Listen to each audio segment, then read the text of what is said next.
야단매화를 찾아주셔서 진심으로 감사합니다. 구독과 좋아요, 알림 설정 꼭 부탁드립니다. 지금부터 재미있고 흥미로운 야담 이야기 시작하겠습니다.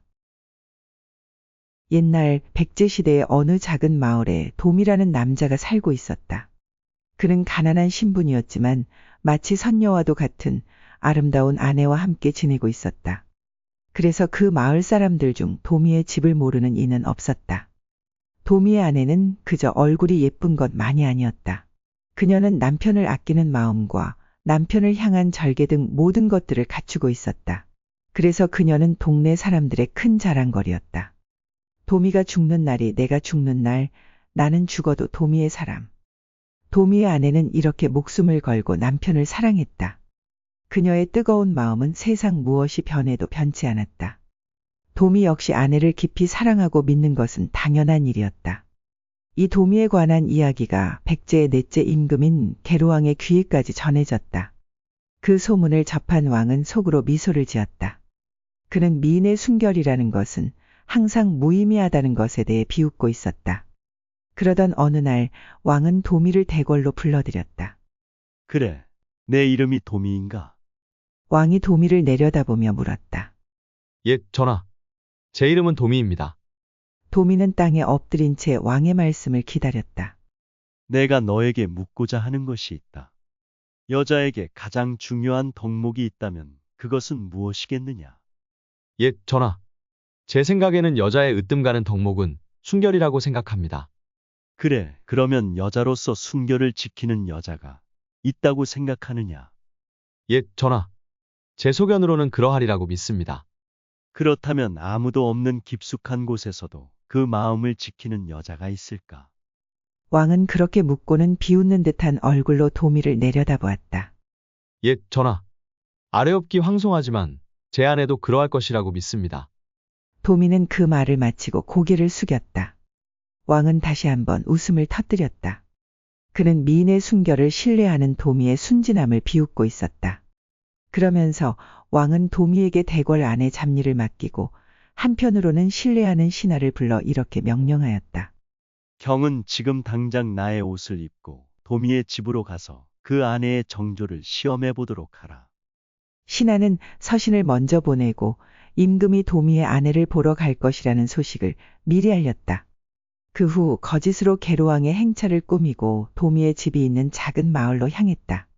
대수자포를 입고 청금파가 장식된 옷을 입은 자가 금화로 장식된 넓은 파란 띠를 두르고 발에는 가볍게 검은 가죽신을 신은 채 말 위에 높이 앉아 있었다. 그가 바로 가짜 계로왕이었다. 붉은 무늬가 새겨진 옷을 입고 은화로 장식된 관을 쓴 자들이 그 앞뒤로 줄지어 섰으니 그들은 왕을 따르는 수행원들이었다. 도미의 집들 안으로 들어서자 사태를 전혀 알지 못한 도미의 아내는 그저 뜰 아래에 내려와 땅에 엎드렸다. 집집마다 사람들이 골목에 모여 수군대는 소리가 고요한 마을을 깨웠다. 거짓 계로왕은 수행원들을 뜰 아래에 머물게 하고 도미의 집 마루로 올라가 앉아 도미의 아내를 내려다보며 속으로 미소를 지었다. 도미의 아내가 어디 있느냐? 가짜 왕이 엄숙한 목소리로 물었다. 도미의 아내는 땅에 엎드린 채 떨리는 목소리로 대답했다. 여기에 있습니다. 내가 여기에 온 이유는 바로 너를 보기 위함이다. 무슨 일로 오셨는지는 알지 못하오나 그저 황송할 따름입니다. 내가 너의 아름다움을 오래전부터 들었으나 너의 남편이 있는 터라 불러들이지 못했다. 그래서 오늘 너의 남편 도미를 대궐로 불러 장기 한 판을 두기로 했다. 만약 내가 이기면 너를 얻기로 약조했는데 하늘의 뜻인지 내가 이기고 말았다. 이제 너는 내 사람이 되었으니 곧 대궐로 들어가야 할 것이다. 가짜 왕은 도미의 아내가 무슨 말을 하는지 들으려고 귀를 기울였다. 폐하의 말씀에 거짓과 속임이 있을 리 없사옵니다. 가짜 왕은 이 말을 듣고는 도미의 아내를 방으로 들이며 말했다. 이미 날이 저물었으니 오늘 밤은 너의 집에서 지내는 것이 좋겠구나. 그날 밤 도미의 아내를 자신의 침소에 들기를 명령했다. 폐하의 명령이시니 어찌 어길 수 있겠사옵니까? 소첩은 다른 방에 가서 몸을 다시 단장한 후 돌아오겠사옵니다. 도미의 아내는 잠시 허락을 받아 맞은편 방으로 들어갔다. 아, 가혹한 운명이로다. 이 일을 어찌해야 좋단 말인가. 도미의 아내는 홀로 벽을 두드리며 눈물을 흘리다가 문득 좋은 계책이 떠올랐다. 그녀는 자신의 집에 있는 계집종을 다른 방으로 불러들였다. 그리고는 고운 옷을 입히고 향을 뿌린 후 가짜 왕이 있는 방으로 보냈다. 그날 밤 마을의 여자들은 도미의 아내를 시기하거나 부러워하며 집집마다 모여 수군거렸다. 그러나 나이가 70이 넘은 점잖은 할머니들 중에는 그 소식을 듣고 혀를 차며 탄식하는 이들도 있었다. 참으로 원통하다. 아이고, 불쌍하기도 하지. 너무 가엾네 그려. 며칠이 지난 후 도미의 아내가 그날 밤 자신을 계집종으로 위장하여 속였다는 이야기가 하나 둘 대궐에 전해졌다. 게르왕은 이 소식을 듣고 크게 놀랐고 천한 계집이 왕을 속였다는 사실에 분노와 모멸감을 느꼈다. 그 대담한 행동이 자신의 권위를 떨어뜨렸다고 생각한 왕은 그냥 둘 수 없다고 결심했다. 이것은 결코 사소한 일이 아니다. 이러한 행위는 짐의 권위를 손상시킨 것이니 당연히 처벌해야 할 일이다.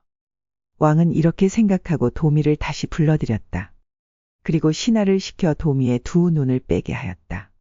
그 후 도미를 송파강으로 끌고 가 돛도 없고 키도 없는 빈 조각배에 태워 물결과 바람에 맡겨 떠내려가게 했다. 도미는 아름답고 정결한 아내로 인해 시력을 잃고 쓰라린 눈을 감싸며 정처 없이 떠도는 운명이 되었다. 게르왕은 도미를 강 위에 떠내려보낸 후 도미의 아내를 궁으로 불러들였다. 내 죄로 인해 내 남편을 법에 따라 두 눈을 멀게 하고 강에 띄웠으니 이제 너는 후궁으로 들어와라. 그렇게 말하며 그녀의 아름다움을 탐했다. 폐하의 명령이시니 어찌 거역하겠사옵니까? 더구나 남편을 잃은 오늘 제가 어디로 가겠사옵니까? 폐하께서는 안심하소서. 다만 지금 몸이 병중에 있으니 잠시 말미를 주시옵소서. 도미의 아내는 왕의 허락을 받고 궁 밖으로 나왔다. 곧바로 강가로 달려갔지만 사랑하는 남편이 탄 배는 보이지 않고 물소리만이 슬프게 들려왔다. 도미의 아내는 목 놓아 통곡하며 남편의 자취를 애타게 찾았으나 남편의 배는 강 위에서 영영 사라져 보이지 않았다. 그때 어찌된 일인지 주인 없는 배 한 척이 그녀 앞에 떠내려왔다.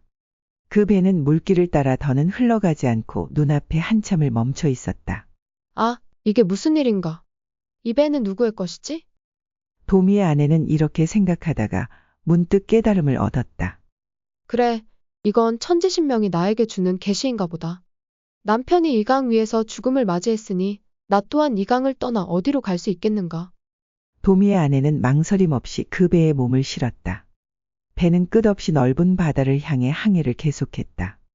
시간이 얼마나 흘렀는지 가늠할 수 없던 어느 순간 도미의 아내가 잠에서 깨어났다. 그때 그녀의 눈앞에 나타난 것은 천성도라는 섬이었다.